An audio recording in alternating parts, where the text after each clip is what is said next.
Road భద్రత మాసోత్సవాల సందర్భంగా Khammam traffic పోలీసులు భారీ ర్యాలీ చేపట్టి వాహనదారులకు అవగాహన కల్పించారు. ఖమ్మం నగరంలో నెంబర్ ప్లేట్ లేకుండా తిరుగుతున్న వాహనాలను సీజ్ చేసి వారితో ప్రతిజ్ఞ చేయించారు. నేను అతివేగంగా వాహనం నడపనని, సెల్ ఫోన్ మాట్లాడుతూ డ్రైవింగ్ చేయనని, నా ద్విచక్ర వాహనంపై ఇద్దరము మాత్రమే ప్రయాణిస్తామని, ప్రభుత్వ నియమాలను పాటిస్తామంటూ ప్రతిజ్ఞ చేయించారు. తాను సురక్షితంగా ఉంటూ ఎదుటివారిని కూడా సురక్షితంగా ఉంచుతానని ప్రమాణం చేయించారు. అతిగా శబ్దం చేస్తున్న బుల్లెట్ వాహనాల సైలెన్సర్లు మార్చి వారితోనే కొత్త సైలెన్సర్లను ఫిట్ చేయించారు పోలీసులు.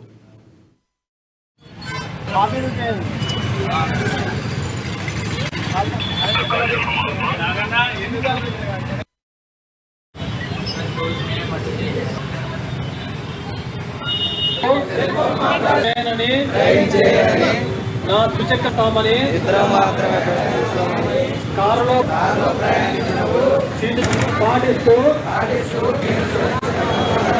అలాగే కూడా సురక్షితంగా